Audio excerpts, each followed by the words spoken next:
So where's the image of that first? So let's take the same logic, because you're like, no, this perspective. Okay, cool. So we're going to look at it from a broad perspective again. Imagine we got James standing in Iceland and I'm at Australia, and we both send up a hot air balloon at the same time. And remember, we can see from Mars, we can see everything. So the hot air balloons, do they go like that? And if they go like that, that means that hot air balloon's upside down, because I can see the whole thing. So how's that work? Like, mate, like you said.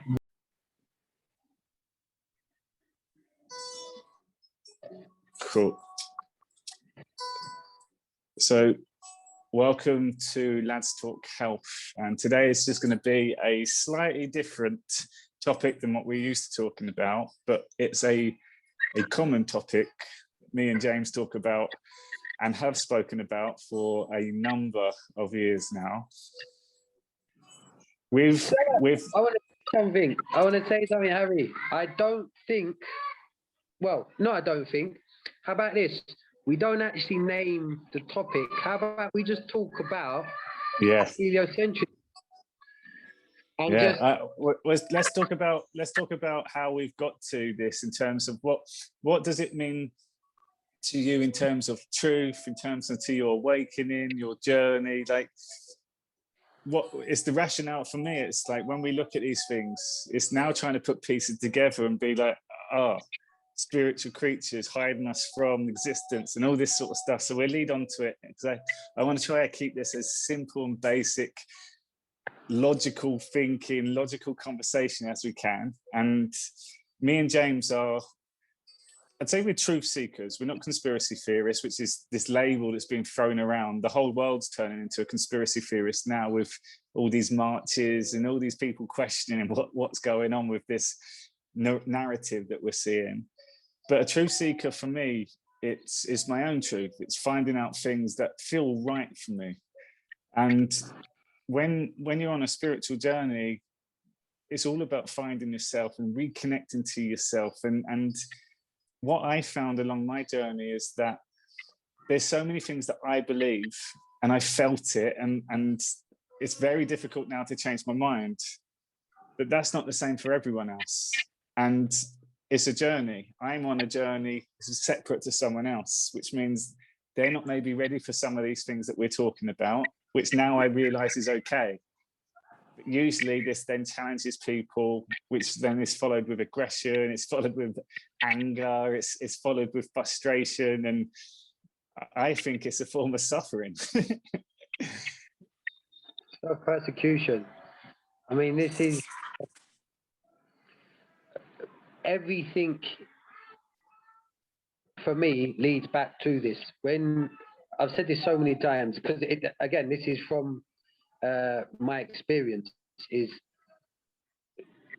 as long as I thought that I was just part of this, as I call it, fart in space that happened, and all of a sudden, everything that you see and feel and smell and touch around you, your senses, is, we're told obviously, is just to be one big accident. That, like anything else in life, you tell me one thing where that you can ever build where the foundation was an accident. It's not what it was. It wasn't created. It just happened.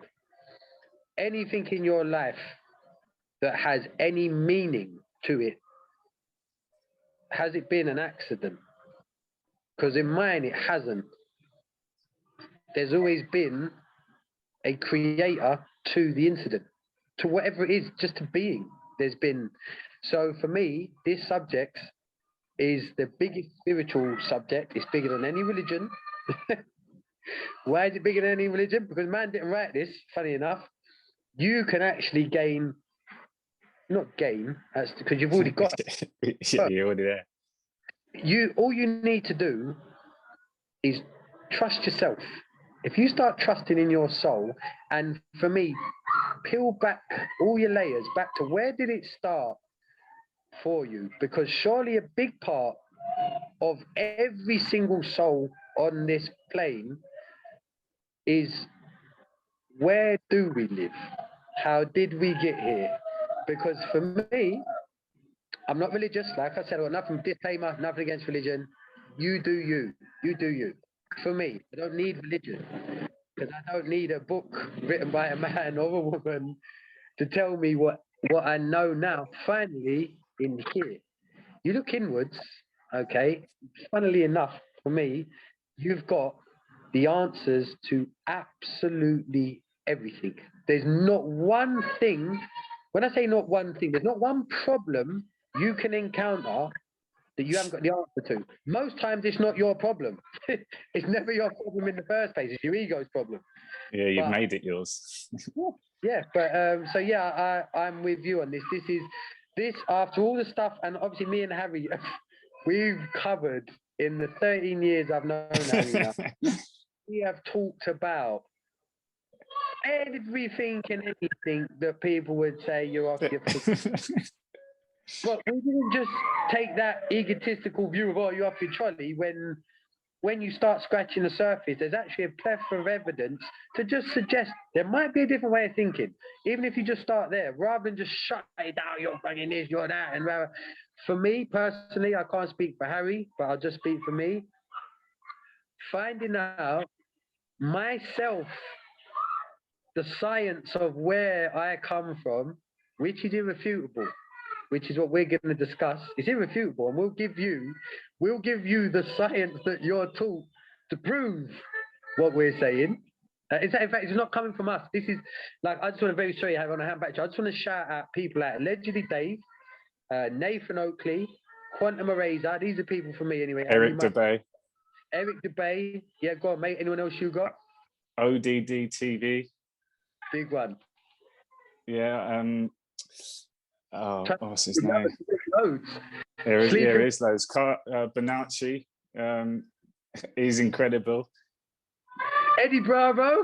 Eddie Bravo, yeah. I want dinner with him. He's in the party, at least. Yeah, shout out to all you people, because all of them names we've just mentioned, millions and billions of people will ridicule.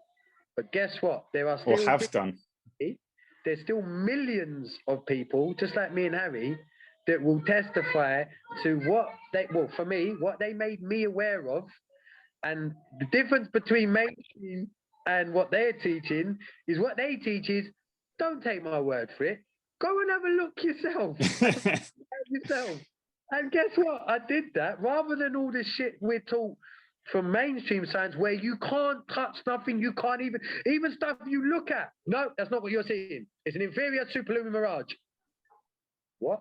So my point is, yeah, this for me is back to what we touched on yesterday, Harry, about being able to trust your own senses. We've got 5 senses.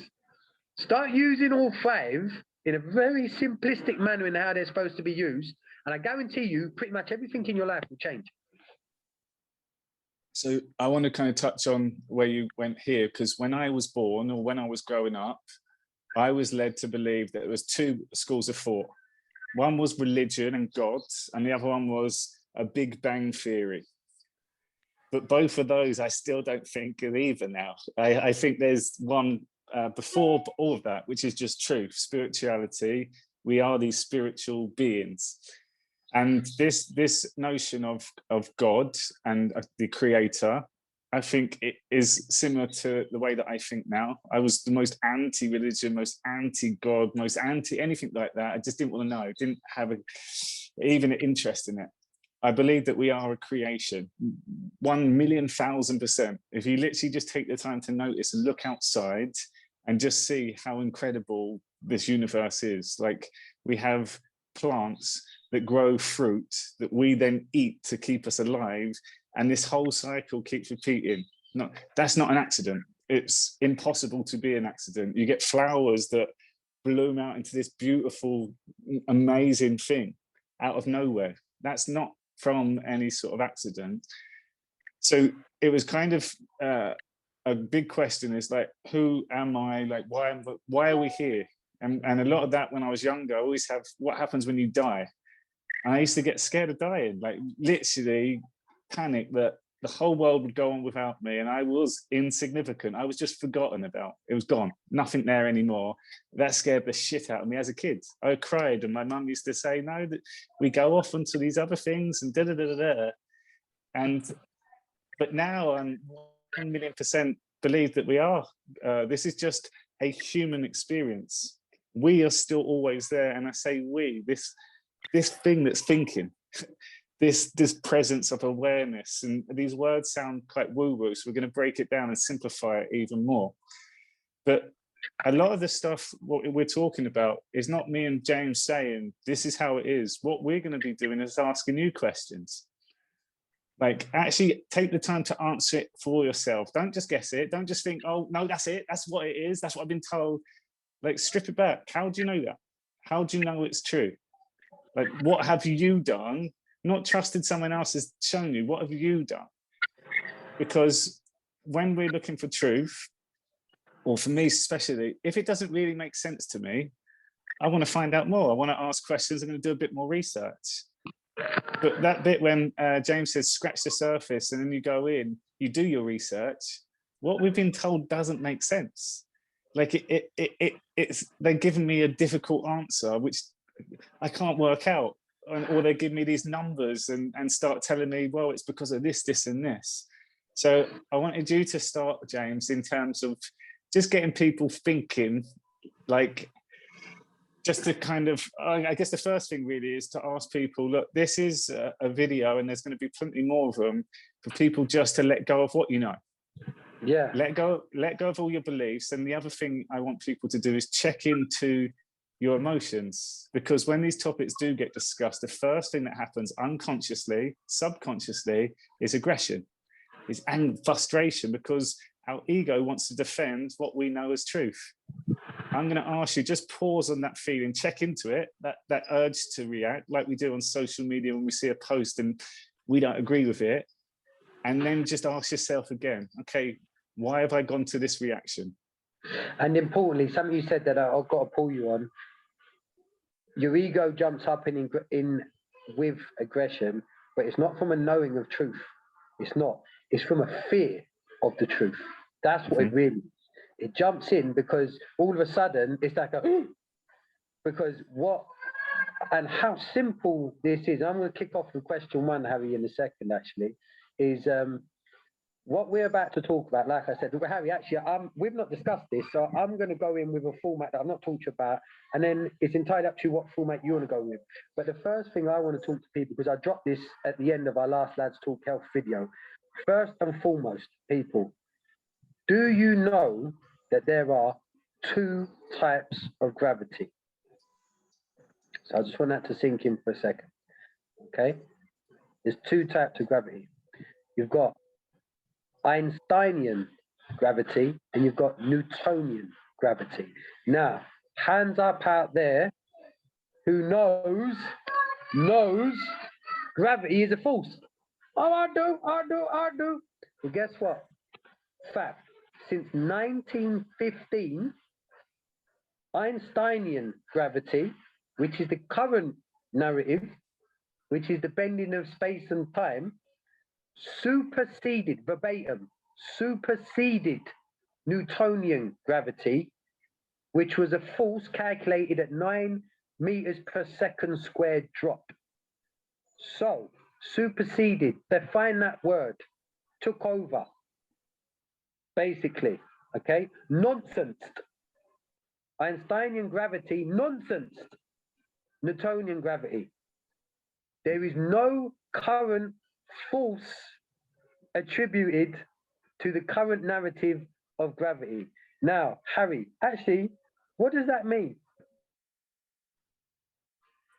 Well, in terms of gravity, it's just a concept that we've been told. It's like when you ask people what is gravity, we just say, oh, it's something that keeps us on this earth. It keeps us holding down. But what is that? And if that is holding us down, like James just asked, what type of gravity are you paying attention to make that claim that we're being held down? Dropping things like that is the definition of gravity, but yet we're also explained that gravity on this big ball Earth that we're on, the ocean underneath is stuck in with that gravity. We don't fall off because gravity pulls us down. And so what gravity do you follow? But even more than that, mate, because according to current narrative, according to, I'm going to give you reference points. George Musa, very famous astrophysicist. Look into his work, people. Okay, he's of mainstream opinion, by the way. So if mainstream science since 1915 has said that there is no such force as gravity, then like Harry just said, what is holding everything to, and bear in mind, people, if you subscribe to the current narrative, which if I'm not, by the way, everything we say is not coming from a patronizing standpoint at all. Look into everything we're saying as well. And if I explain words, it's because when I started, I needed it explaining. Okay. I didn't even know what the heliocentric model was. That's the model you subscribe to. And just know you believe that there's people in Australia that's spinning around upside down at 1,000 miles per hour currently, but there's no force, according to science, anymore since 1915 that is holding them on. How does that work? And I'm going to quickly jump in as well. There's going to be a few times where we have to backtrack just to get people thinking. When people say, oh, it's science, though, it's scientifically proved. This is the thing that always gets thrown at me on everything I look into. But scientific, my question is, can you show me the science? That's all I want to see, because I'm about finding truth, and I don't like confrontation. I don't like wasting time and hours on things that I don't feel like I need to. But when I can't find out the answer, I have to keep looking. I can't, something inside me is like, no, I need to find out. So when people say, oh, it's scientifically proven, throughout these conversations, that's the first thing I'm going to ask. If it is scientifically proven, can you show me the science or the research or the study to prove it? Because that's the one thing that I first went to. Oh, I'll find the science. I couldn't on many of these topics we're going to discuss. And now let me answer that from a so-called mainstream scientific approach. Someone like George Musa, which, by the way, I'm going to put in brackets before their science, pseudo-science, which it is. Look, define pseudo-science yourself. Okay. Where to start, mate? If sticking on the subject of gravity for a second, because the reason, okay, actually, let's bring something that you probably all do know about. Within the last 3 years, the position of the moon has changed. And the reason we was told was they knew for years, but it got lost in the, I think it's called, was it trilenary, the data? I forgot what it's called now. But they knew for years, but it got lost in the data, okay? And they just found out a few years ago that, oh, the moon is within Earth's atmosphere.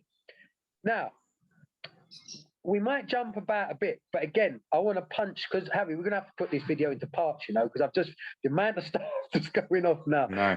Keep it simple, because again, gravity is very, very important in all this, because trust me, your belief in gravity is preventing you from knowing just how freaking amazing you are, and how amazing your kids are, and how unique you are, how incredible you are, and the fact that there is never ever going to be another one of you. You're not an accident. You created. How fucking amazing is that? So anyway, back to gravity. So if the moon is now, which again is fact, look it up, all of this stuff will give you reference points for. Go look at the changing of the position of the moon and how it was celebrated and people was clapping in NASA. Woo! Now look at the story we're told of how the only possible way they could calculate the moon, the travel, the first trip to the moon was on the distance.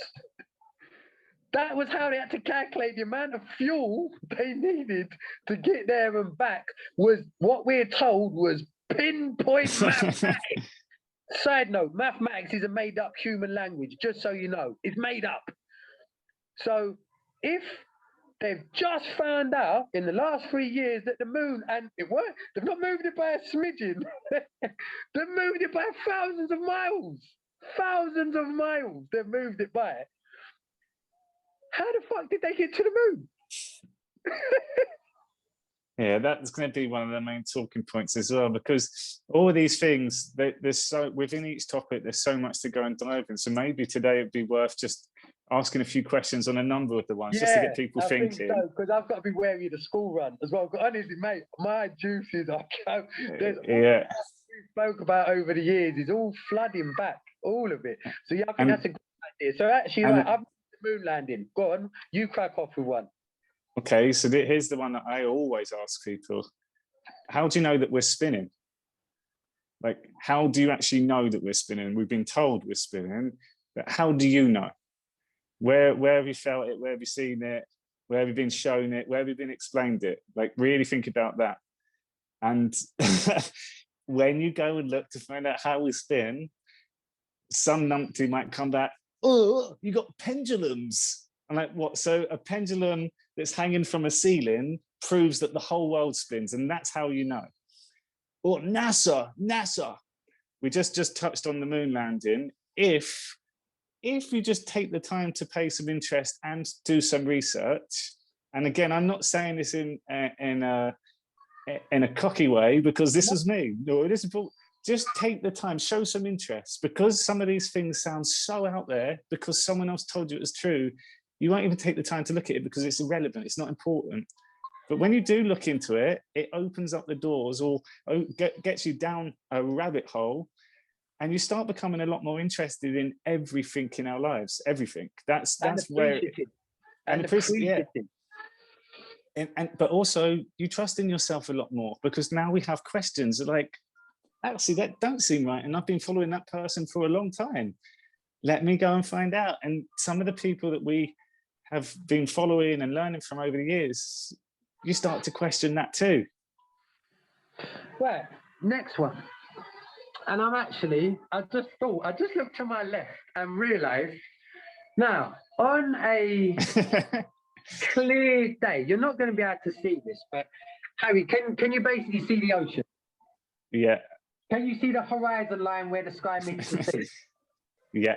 Yeah, I'm not going to touch on the horizon. I'll give you that one. But what I will touch on is, on a clear day, where I live in Spain, I can see Africa.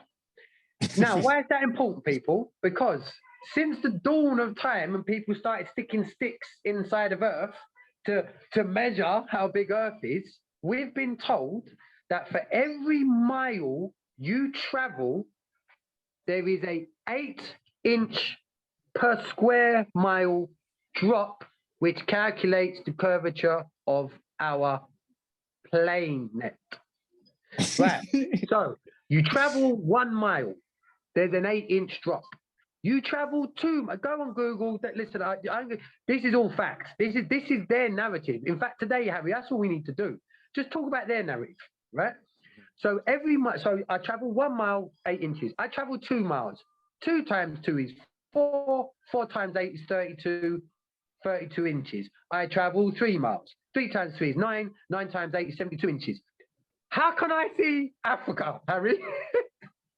How is it even possible that I can see Africa on a day when it's really sunny? It's funny, you can't see it. When it's slightly misty, and obviously there's not so much glare from the sun bouncing off the sea, we can see the beautiful outline of Morocco, which is the nearest part.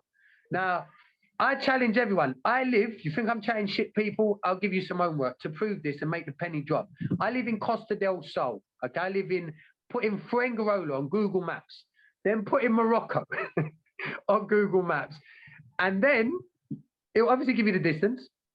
Go type into Google Earth curve calculator, which is what, like I said, this is mainstream narrative. This is mainstream science.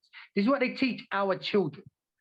They'll tell you that is hundreds and hundreds and hundreds of feet below my eye line, because of course we live on a ball, don't we, people? That's on a 15-degree tilt, they're spinning at 1,000 miles per hour. That's what we live on, right? So why and how can I see Africa? Now, if anyone comes back with a mirage, a super lumin one, That's been debunked and been completely destroyed as absolute bollocks thousands and thousands of times. And people, anyway, just think about that for a second, people. How can I, with my eyes, if I get my son's telescope, okay, wait a sec, darling. Okay, I'll put it back on for you. Come, let's go in as I'm talking. If I get my son's telescope, and I did this in England, I went down to Southampton because we were living in Wiltshire at the time, okay? And with a telescope, I could probably start seeing people in their flats in Morocco from where I am. Now, on the current narrative that people subscribe to, which is heliocentrism, that is absolutely impossible. Yeah, it's a key thing. You mentioned the horizon, which I'll touch on next.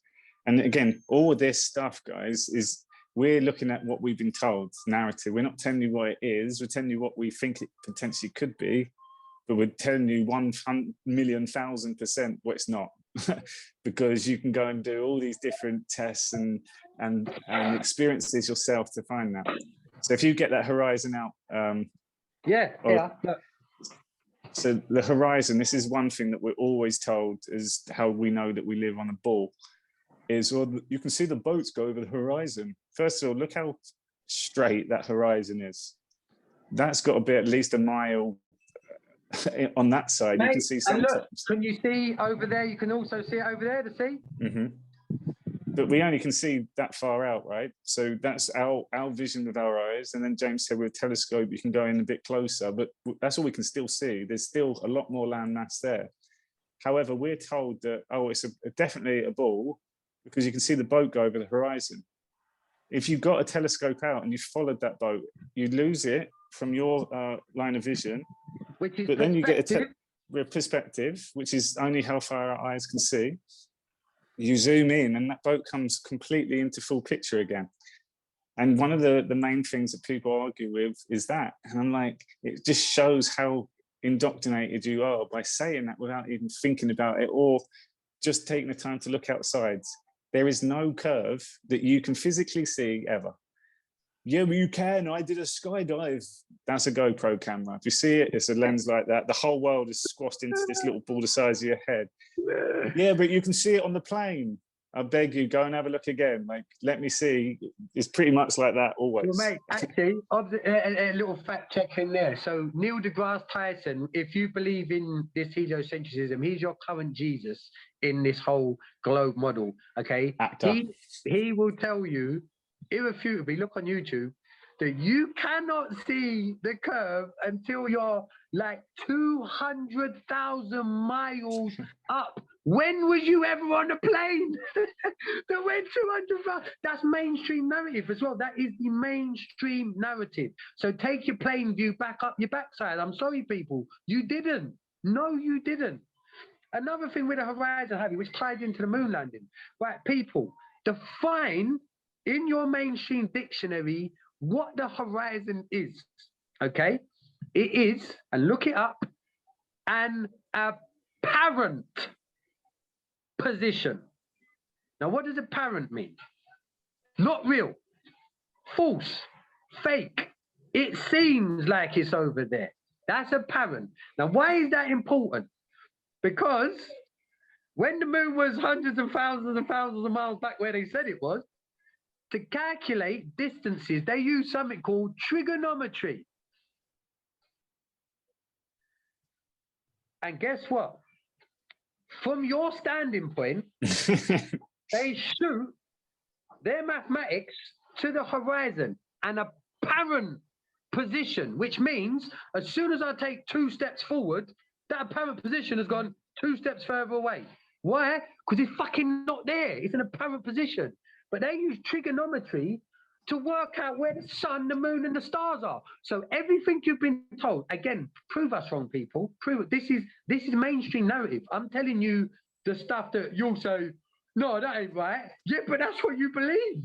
You have to, if you're in belief of heliocentrism, because that's the model they tell you. So everything, moon, stars, sun, distances, has been calculated using trigonometry, which again is a made-up language. Maths is made up.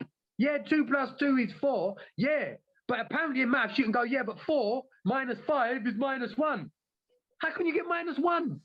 Think about that for a minute. In anything in reality, how can you ever get a minus? It's made up. So how can they tell you where the sun, the stars, and the moon is off in a position they also tell you is apparent?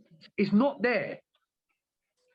Well, let's talk about that distances then, because this is another thing, is the trigonometry and how they work it out. I'm like, okay, if they know how to work it out, can you show me how they work out that the sun is 93 million miles away? How they work that out? Trigonometry is 3 points to work out a distance. So what technology, if you can show me, can they send out there to actually then work that 90? Who's been 93 million miles? Like literally, has anyone been there? And if a robot's been there, how did they get there? How did they know how to send the details into the robot to send it there to give us the information back? So that's one. The second one is these planets that are billions of light years away, and they're so far away, and there's more stars than there is grains of sand. Something we're told again, insignificance, right? If they're 2 billion light years away, comprehend that. 2 billion years, not light years, just 2 billion years. We've lived, I'm 33. That's a long time. My life is kind of dragged out. But add 1 billion plus 2 billion on to the top of that, plus all this light stuff in between to say, oh, we've lost time. Like, can you see how confusing this is? Spirituality is, let's simplify it. That my whole body's going, I don't know how to work that out. The numbers are confusing. That doesn't make sense. I feel stressed. If someone just said to me, oh, there are lights in the sky, we're not moving. This is what we feel. The moon's there, like it's definitely not 250,000 miles away. That sun is a light in the sky as well, which looks to be the same size of the moon, but no, it's further out, 2 million on a ratio difference. Like these are just, again, James said, these numbers, the numbers have been made to fill in the gaps. And if you look back at the distance of the sun, that's changed quite a lot over the last 100 years because Something just came to mind, which reminded me as well, again, of the bullshit with the numbers. People, do you know how many times over history the number of days in a year has changed? Think about that. Think about that for a second. Let that sink in. Go back through history and look at how many different times the number of days in a year has changed. Now, it should fuck your brain up, to be completely honest. But when you're awake, and I'm not saying that not when you're awake, that's the wrong way. But if you strip it back to the simplicity of that, you'll just say, well, yeah, actually, that makes sense because it doesn't matter because time's not real. Yeah, time's not real. It's made up. It's made up. And understand that. Resonate that with your soul. Let your ego, stop your ego. Your ego right now is doing all this noise. Just listen, be aware of it, but then strip it back to what Harry just said. If as a child, you hadn't been told anything and you came out, you get to 2-3 years old where you're walking, you're starting to grasp concepts and you looked around. Number one, you wouldn't think you're spinning at thousands and thousands of miles per hour. You definitely wouldn't. You would look up at the sky and see, oh yeah, Polaris is there every night with the same constellations.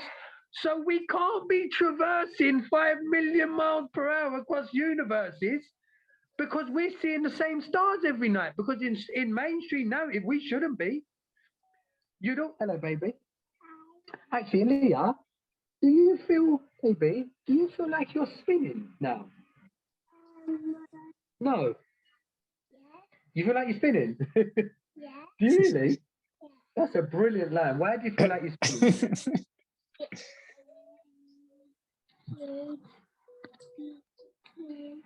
Okay, here's one for you. Look out at the sea. You see the sea? Yeah. Does it look like everything out there is spinning around? Yeah. I've got it all wrong. She's been brainwashed. She's been brainwashed. But this comes on to the next bit. Don't Is edit that out of this video. That stays in. Well, this comes to the education, because this, like, again, we come back to, where do you get your beliefs from? When did you get taught this? This topic is very, very, very, has a lot of questions and simple things which can't be explained. So what happens is, and I went round my friend's house to cut my hair, and he was like, Harry, look at the stuff there on the TV. It was a BBC program, and every single reference was space. Every single person was wearing astronaut, every cartoon. So your kids, subconscious, don't know what's right or wrong, and now just sucking in this truth. I want to be an astronaut. That looks really cool. They're all floating. Everyone's in that. When we're an adult, when do you get taught, actually, how do we stay on this ball thing? How do people in Australia not fall off? Like, how are they actually upside down, but we're at the right way up? How? But as a kid, you're told that.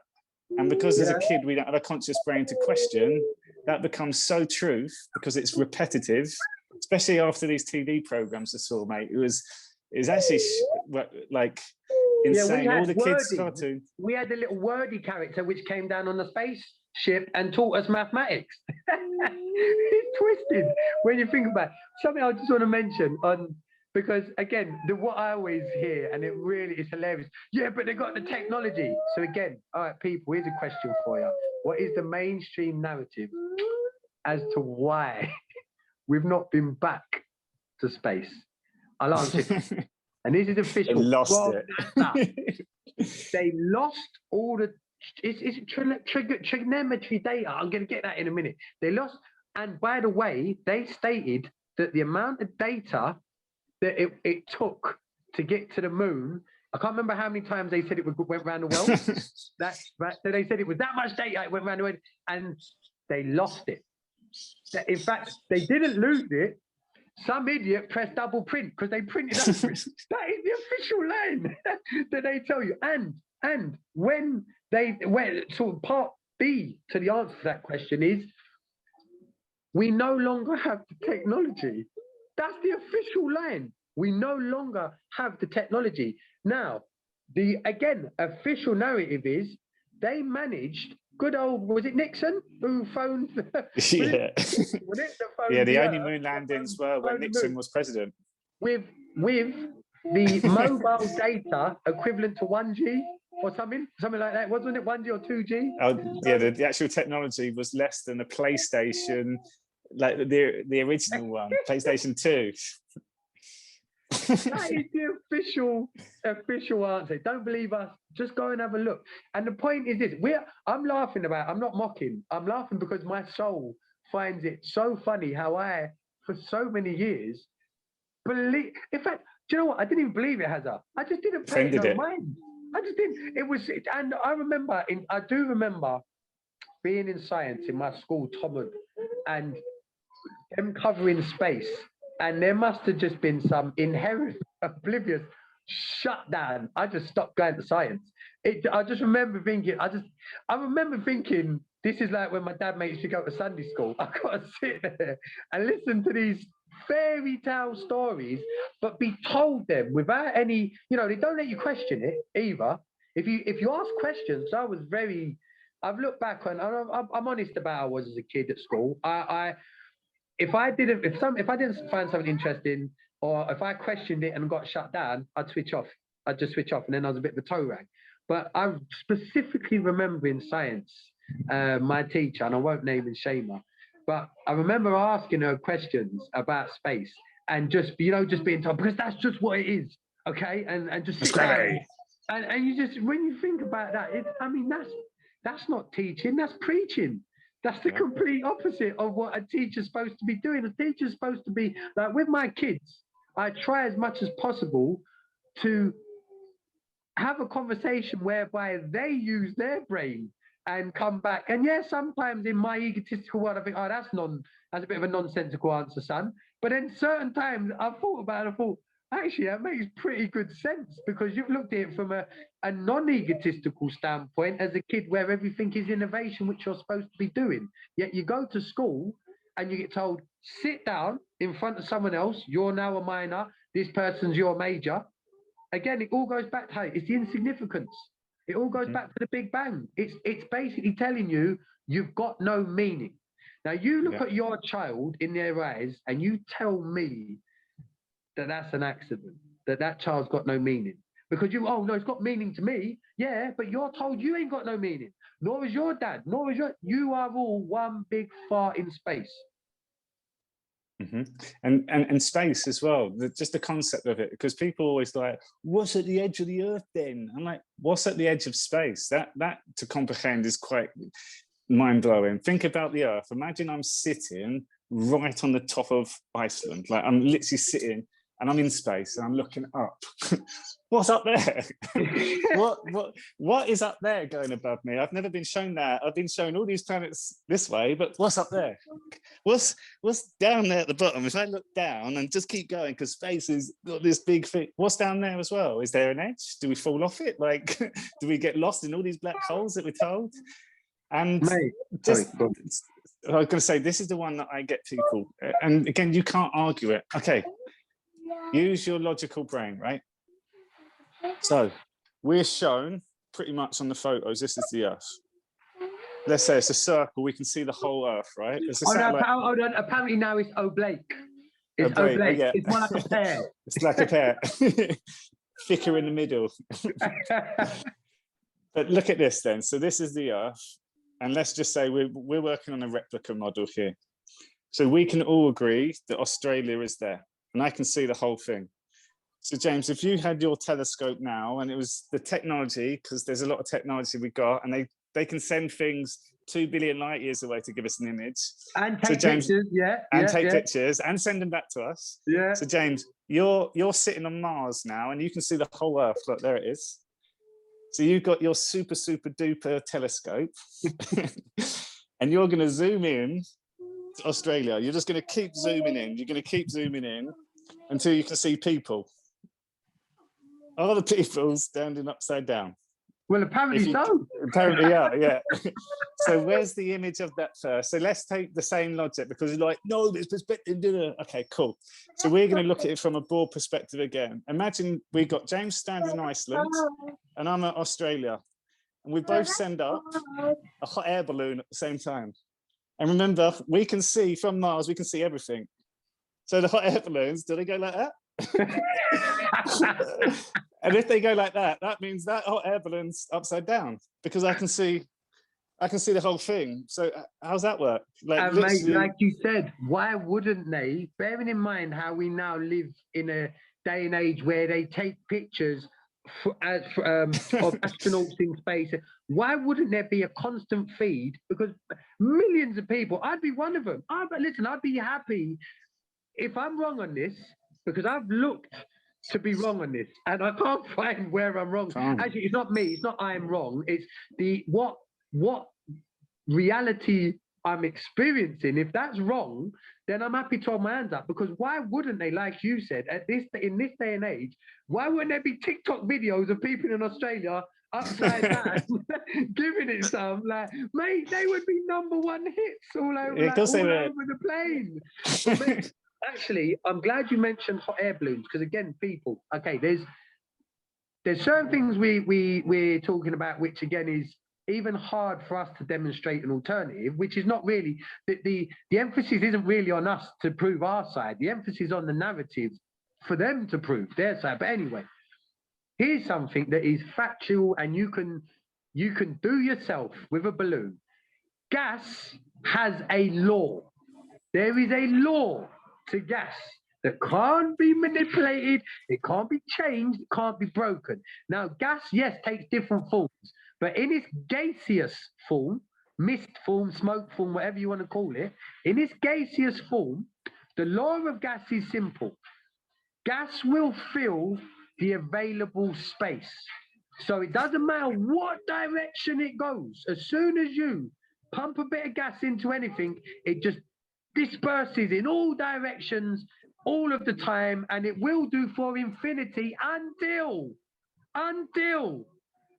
there is some form of containment for it to bounce back off. Think of a balloon, think of a hot air balloon, like Harry just gave a good example of. Now, why is that relevant, people? So, space is the biggest infinite vacuum, I believe, something like to the -17 Tor vacuum. So it is, there's no bigger vacuum than space. You couldn't even imagine it. The whole galaxies are being vacuumed through the universe. All right, cool. That's fair enough. What do they say about Earth? Earth is an open system, heliocentric, a gas ball. How the fuck, how on God's green plane can we, and it's not just Earth, the sun is a big ball of gas as well. What is stopping us? Well, the oxygen. We breathe oxygen. That's what keeps us alive. Oxygen is gas. Everything about our existence revolves around gas because we have to breathe. What is keeping the oxygen on this plane from just shooting up into space into all different directions? Because that's a law. That's a law. That's not a theory. Gravity is a theory, interestingly enough. That's a theory. But this is a law. How can the gas that we breathe on a daily basis, billions and billions and billions of people all over the world, be contained on this plane when on a cold day, you can just do this? What way does it go? It goes up. But does it go up and you can stop and prevent you from breathing? No, there's always gas. How is that possible when we're told we live on an open system? Next to, with no barrier, the biggest, most powerful infinite vacuum ever created. And carry on with the vacuum and gravity and stuff. Let's take okay, so this is how I think sometimes, just to get your logic working, we have to give a real life scenario. So let's take, you got the candle and then you got a lid on top of the candle, right? So we light the lid, then we put the candle on top, which stops any more oxygen getting to this light. What happens to the candle flame? James, what would happen to the, if I put the lid on top of the candle, it goes down, right? Sorry, I was asking the audience, sorry. If I kept that lid on, could I relight that candle? No. Okay, so let's take that now. So it's impossible to get ignition because there's no oxygen, right? So when we're in space, there's no oxygen. We've been told that, it's gravity. So when we're on the moon, right? If we're taking all the oxygen out, like we're in this container of vacuum gas or non-gas, how do I ignite my rocket to take back off to land back to Earth if there's no oxygen to light that match? We've just explained that if there's no oxygen, I can't get fire. I can't get ignition, fuel to go and send me up. So how do you explain that? And these are the things, is all this stuff, again, like James said, we're not preaching, we're not telling you what it is, we're just asking you questions. Can you explain that to me? Yeah. And if you know, great, can you show me? Like, not which we've received all our life. Yeah, oh mate, the ridicule we've both had over the years. And it's interesting. Yeah, I might get passionate. I'm just playing a bit of a role in this now. But as you know, Harry, now when I talk about this stuff with people, and I often try not to, because like you said, you get met with aggression over this, is I always start by just asking them, okay, no problem. Can we make sure we define our terms of what we're talking about then? So what you subscribe to is that we're on a spinning ball going over 1,000 miles per hour at the spin at the equator. So, 800 miles per hour or 700 miles per hour, depending where you are.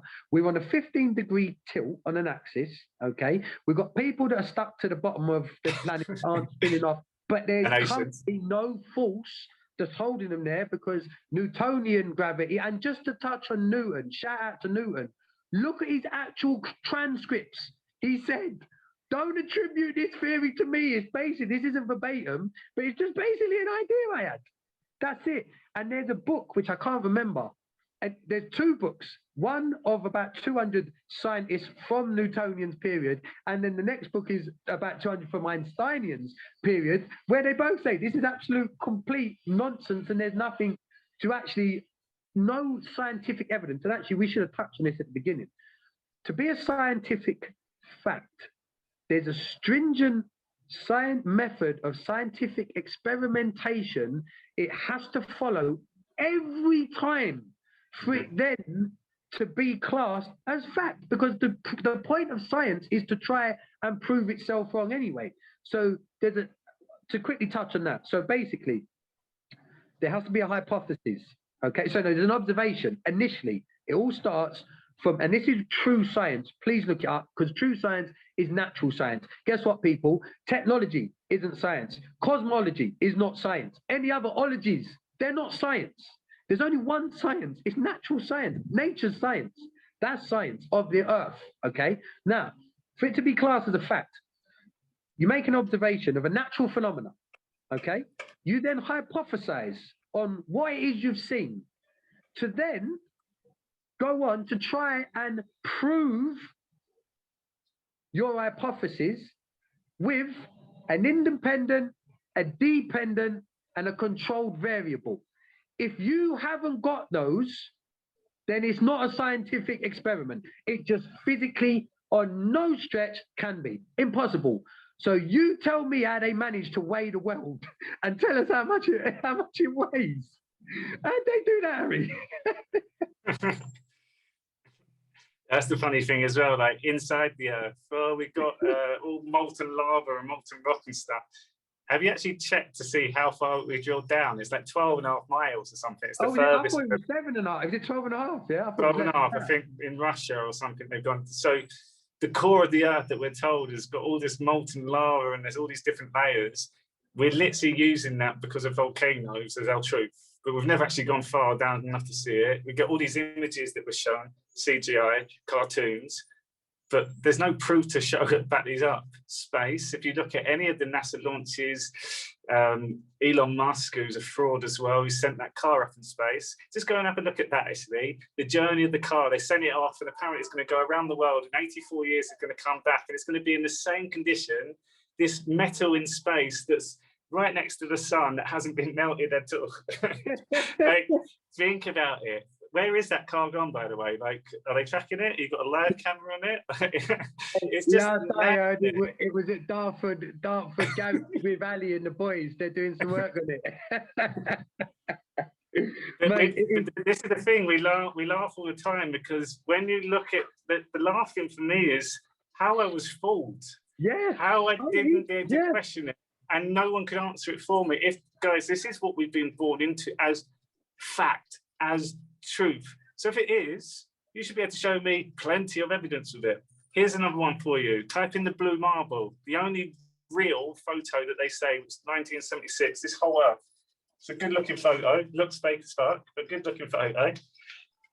If that's the blue marble, and we're told we got all these satellites flying around of us, all this junk rubbish and all the debris and that, thousands of it. You can type that, type in satellites orbiting Earth, and NASA sends you this photo with all these satellites around it. So we take that, now look at these photos of Earth, which you see a perfect blue, cloudy, green land. Where's the satellites? They've got the whole Earth there. Where's all the things going across it? Where, to go that far back to take a clear photo, there'd be things in the way. If I look up there and I spend all day looking up there, I'll see a plane go up there. I'll see different things change. But in this photo, not one thing in this whole Earth is going past, not one. So there's loads to this, and I think it's the, again, coming back to let go of your ego, because you can quite easily say, well, that's not true. This is what they show me. Just go and show me. Like, I'm really open to watching things, but what I tell you that I won't watch is something you go, well, the moon's phases and that proves. I'm like, that doesn't prove anything. Like, it doesn't prove if we're flat or spinning or whatever. It's just like a made up. Let's go back to the simple questions. How do we spin? How do you prove gravity? How can you show me the curve of the horizon? Like the moon landing, prove that we went there. Let's answer them questions. Let's forget about the Coriolis effect, and that proves that the waters spin down a direction. No, actually, yeah. You know what? Thank you very much. Coriolis.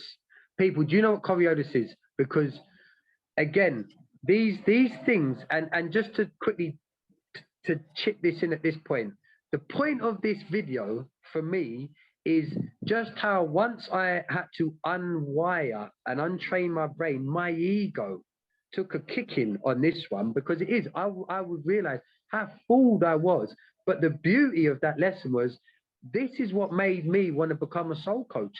This is what made me want to be spiritual, is finding this truth. Because what this truth does, it, like I said, for me, it took me back to realizing that and being okay with, do you know what, James? Your daughter is a perfect example of creation. James, so are you. Harry, so are you. And being all right, it makes you realize that you are special. That's not egotistical. I appreciate knowing that I'm part of creation. I am created in God, what Allah, whatever you want to call it, image. Yeah, that's, do you know what? It makes me, all my family, and everybody else on this plane it makes me just think how amazing you all are. We all are. Okay, so that's the point of this, first and foremost. Coriolis. Okay, Coriolis. Again, your Jesus, your current Einstein is Neil deGrasse Tyson. It's been removed, but you can still get this on YouTube. So I can't remember it. Let's say it was the Dodgers and the Packers. The Dodgers and the Packers are in the NFL final. The whole of America is watching this game. And there was a famous tweet that went out that in the light, it was one of them ones, like just incredible last kick of the game. This guy boots this ball and and obviously gets a touchdown or not, whatever it is, the goal, whatever it is. Shouldn't be called football. You're using your hands, people. Football's English. Anyway, Neil deGrasse Tyson pops up and he's got millions of followers and says, yeah, the reason that ball crossed over the goalpost was because of Coriolis. So what Coriolis is, people, this is what we're told, is the Earth is spinning below us. Okay, so then you've got a reference frame. You've got an inertia reference frame. You've got two reference frames. So the reason that ball traveled further is because underneath okay, let's say that the Earth is spinning this way, that way around. I think it's east to west. No, it's west to east that the Earth spins. So it's spinning that way around.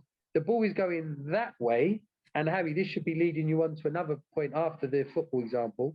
So because the Earth is spinning underneath the ball had enough power to go the distance it did because the Earth was spinning underneath. That is a very layman's example of Coriolis, okay? And this is fact, look it up, define Coriolis, okay? This is what we're told, that this is how snipers make their 2-mile shots. And guess what? There are hundreds of snipers online that will tell you, we don't use Coriolis for shit. There's no such thing as Coriolis, okay? Also, aviators, pilots, you can find this online. Pilots are taught to fly a plane on a non-moving surface. What? Look it up. Boat's navigation is on a flat navigation. There's no curve to get to Ireland from UK. You don't have to do this. It's all on a flat map. So it's nonsense, really, when we think about the things that you can just work out yourself. Touch on the planes, Harry. Come on, I lined you up perfectly. Which part of the... Pardon? Like you know, so obviously...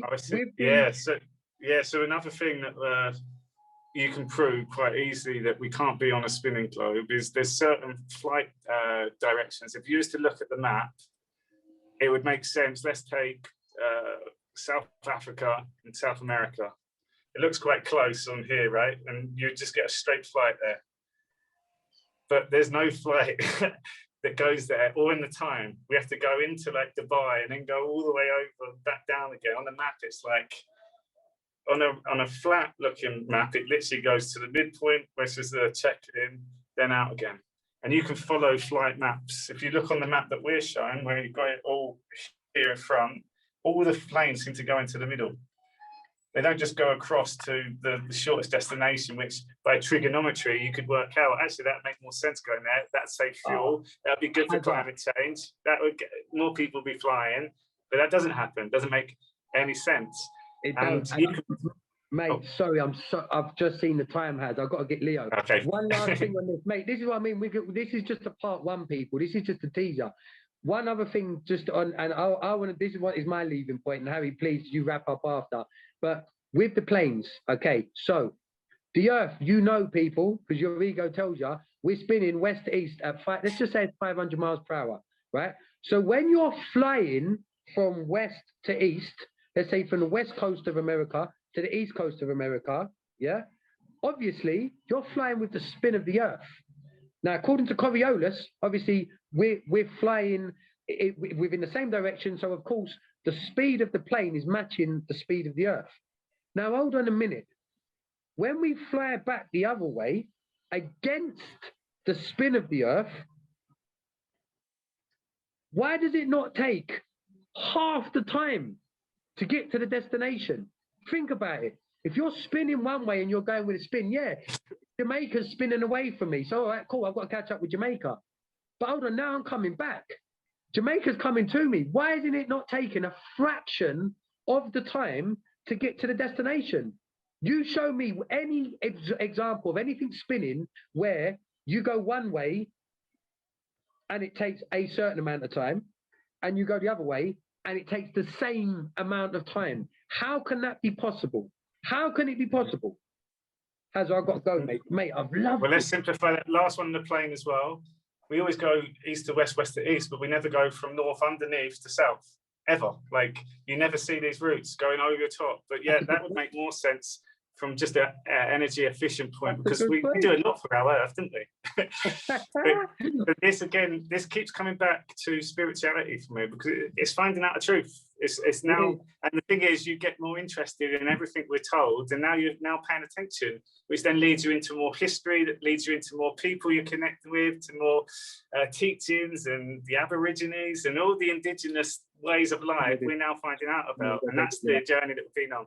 So tune in to part 2. I gotta go. You're killing it, Harry. You're killing it. I'm a fan. Let's talk health.